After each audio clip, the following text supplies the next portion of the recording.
here will be out of the campus for the first time for the Yes. player. So this is the first time the player will be able to use his power when he wants. He can do before, but there is no so many interaction and puzzles. Here we really wanted to have a lot of different things to do, talk with people, use the power just to see fun stuff. But we use this kind of environment for the players who like to take their time and just to talk to characters, to look around. It really gives a sense of presence to Max, to the world. The important aspect of the game is really to give some rewards to the player who want to do that and to want to take his time. So with this kind of sequences, for example, we give what we call a reward, but in fact it's just new element of the game. For example, here you will have new layer of music. You can hear some new layer of music. You will have all those camera shots that you can't have inside the classic walkthrough and classic gameplay in third person. So this kind of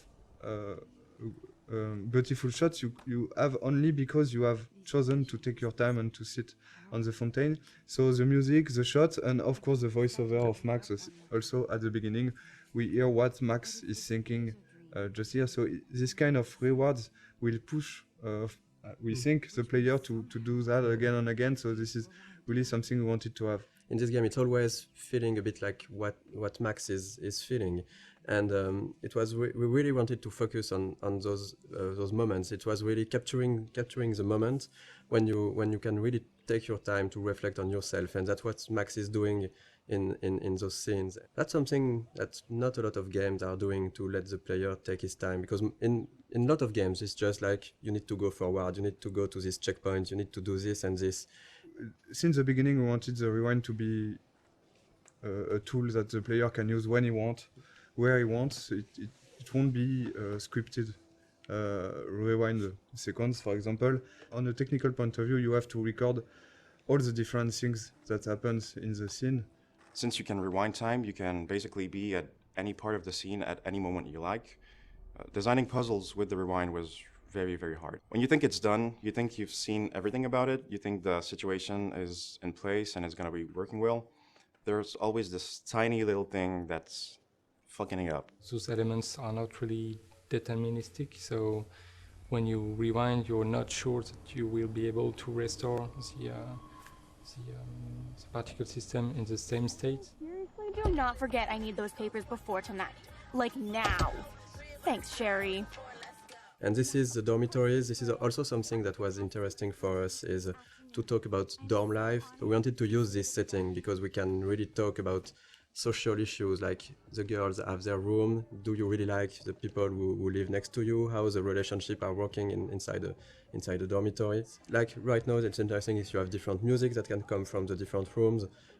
It's a really interesting setting to set up a lot of characters easily. Here the idea is really to again have this believable universe of the students. We have to focus on what we want to tell and what we want to develop. In each episode, Alisa is getting hit or in danger by something, and you can decide or not to use the rewind power to warn her and to get her out of trouble. And again, I think it's links to also the Kate story and this kind of stuff. It's not just here to have fun. It's also to talk about those difficulties you can have when you could be someone like Alisa and having this kind of problems. And it's always a way to find the little detail and little elements that will bring more to the characters, how we are defining them, without sometimes telling too much. So this is the same actress as Chloe. Yeah, the two main actresses who are playing Max and Chloe did also the other students, and so there is some of Chloe inside each one of them. You can see Max and Chloe here. The body animation is done in motion capture on this project. We've done a lot of shooting in motion capture with French companies. The two main, so Max and Chloe, like for the voice actor, in fact, they are always played by the same actress, Serena and Gabrielle. So all the body language and the body animation you will see in the game are done by them. And so in each scene we work we discuss about the scene with them, and they add some. Both of them, they have given something to the character, even for Max, because Serena was a bit shy at the beginning of the project, and at the end of the project, she was different, and we can see the evolution of Max inside her acting. So Who did you tell? The principal. But he didn't seem to believe me. The principal? Are you still 12? That drunk jackass only cares about cash for Blackwell Academy. Don't trust him. I didn't mention you at all. this is the first time we will really see the Max universe by discovering a room. So let's go inside. It was a really important scene for us because you're playing as Max in the game, so you already start to know some about her with what happened before in episode 1. But when you enter her room, it's really her universe. It's everything in this room should describe her, who she is, why she is like this, and speak a bit more about her past. There's quite a lot in this room, in fact, compared to the... Because we tried, I think, episode after episode also to focus on different things, and we can't put too many objects in a room. If you want to play a character for 5 episodes, you need to invest in this character, and all those kind of details and were really important to make a connection between the player and Max, to learn a bit more about what she experienced before, and maybe also why she is how she is right now. Something we really wanted to have with Max's room is also to have a great contrast between Max and Chloe.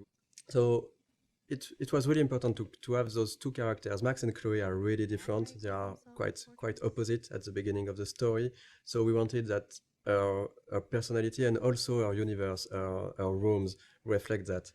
And we took for Max this sort of softer colors. We have the pink in, I think our bed cover is really soft. You have the small cushions with the flowers, the teddy bear. We've got a lot of different environments in the game, but we wanted really to be able to revisit the environments and to have other scenes taking place in the same environments, but telling different stories and telling different sequences. So, for example, in this room, when you go back here in the house, in the alternate reality, we will find an empty room of an empty Chloe room, and you have been here so many times before the episode 4 with Chloe, having fun with Chloe, listening to music. Going back here without anything, you will directly see what you've lost and what this another reality means for Chloe and for you. Max, try to find the light for the pool. I want to see the sharks. Otters don't like sharks. They bite. So do I. Hit that We've light. done the same with the swimming pool, for example. We've got a great scene in the swimming pool between Max and Chloe when they are alone during the night, and after you got this huge vortex party, which is a really different atmosphere. So this is kind of... On the production point of view, it's basically a brand new environment, but it's still in the same place and with a lot of similarities. So it's really important to show. It was important for us to show the changes that Max can create with her power and the changes to the characters and to the world. Stop treating me and my mom like we're your family platoon. Hey, leave Joyce out of this. I wish you'd leave Joyce, like now.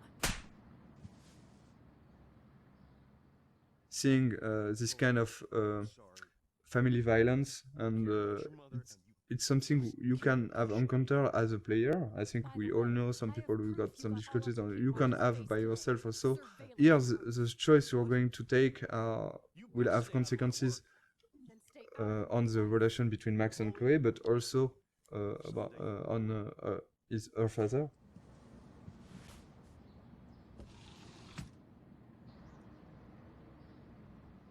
Hey, you okay? Welcome to the real step-douches of Arcadia Bay. I'm sorry. For what? He would have been a bigger dick if he caught you in here. David could seem very archetypal. Yes, and again, one dimension at the beginning, but then we are making episode him after episode, you can see that maybe he's very he's got his own reason to be his own like issues. this. And I think not at any moment we are justifying the fact that he could beat Chloe or be how it is, but just showing a perspective that not everything is black or white. So we did a lot of research to be sure that we were dealing with those themes in a good way. Too much gamifying this, we could really maybe hurt some people, and if we are talking about issues those people have had and not making it right, it could be worse, and it couldn't be the opposite of what we wanted to do at first. So here is a Kate character that you have met in the first episode, but not so much, and the episode 2 is really focused on Kate and Kate's story and Kate's difficulties. So, but this scene is a good way again to how we try to advance the story about Kate, but also try to show more of the other characters, Victoria and Taylor. So we are continuing of what was shown about Victoria in episode 1, like of course that she's really a mean person, that she's harassing Kate because she makes fun of her. And so this kind of scene, yes, is we are really trying to advance the story, bring out more of the characters, and of course there is great cameras on it. All over my face. Max Selfie thought she was a badass taking that picture. We wanted really to talk about all the cyberbullying, the fact that it's quite difficult for a teenager nowadays to be connected as everyone is now.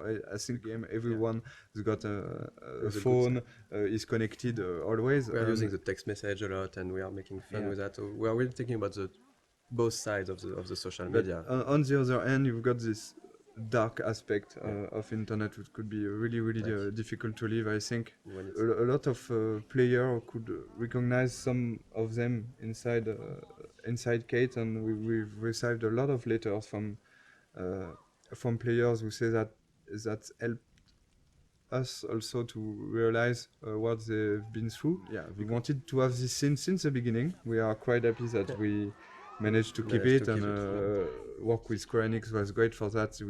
We managed to keep a lot of difficult scenes like this one. It's not only about talking about those themes, it's also to be sure that it's anchored inside our story. And here, of course, this experience and the Kate story will push Max to think about her power, to think about the consequences, to think about the relation with other characters. That's actually the one time in the game where Max's power fails her. So when you arrive on the roof, you are really by yourself. You have to talk Kate out of jumping, and this was also the second part of what we wanted to do with this theme, is to show that if you care to the people you like, you can help them, and that's basically what Max has to do at this moment, is really to care about Kate, to show her that she knows her, that she's her friend, and to really take out of jumping. I think that something that was interesting on writing all these scenes, and is even in episode 1, Kate was written as somehow as some type of archetype. She's a bit religious. She's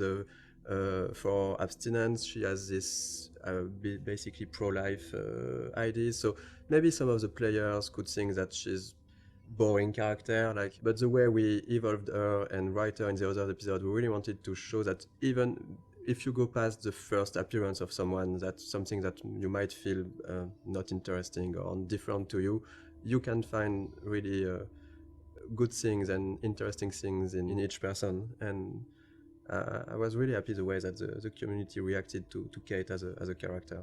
We didn't want to gamify this kind of scene. We still have to have rules for how the things, even if it needs to be really in the background and for the player to not to see those rules, but in the end we still need to create the scene with the scripting and a way to make it work. So it was really hard to find the good balance to make it feel the more transparent as possible for the player, and just find the good way to have the feeling that it's really a dialogue between Max and Kate. And it was a really hard one to write. There is a lot of branches, there's a lot of variations, and I think even in the voice recording it took a really long time. It was one full session just for Hannah and Diane, who plays Kate. It was really important for us to keep this going after in the other episode, and not just we have done the scene and so no, we go to the following of the game.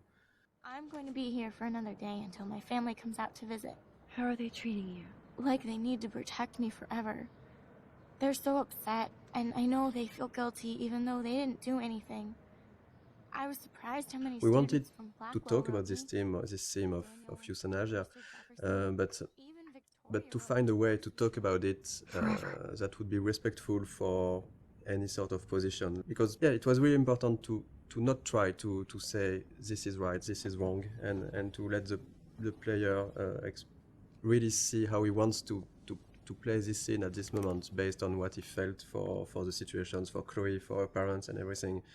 And that was that was not easy to find this balance when doing that. And again, it's because it's interactive and it's a video game that this scene is so strong. I think if you just see a scene and just, okay, this is the director point of view and that's it, I accept it or not, but here it will be your choice. You really have to take your time and think about it before making your choice. So and we've seen all kind of reactions. We've seen players who immediately say, no, I can't do it, or other players who immediately accept what Chloe is asking. Of course, it's Chloe, I'm accepting, and a lot of others who are hesitating for 5-10 minutes or so. And I think that we've been, I like that we did that, but we've been a bit mean to the player because we give them a third choice of, maybe I cannot take any choice on this, but then you have still to take a choice. Yeah. But I think it was strong because it was, what we wanted to do with that is to show that at a point you have to take decide. responsibility for your actions and decide something. You cannot get an easy way out.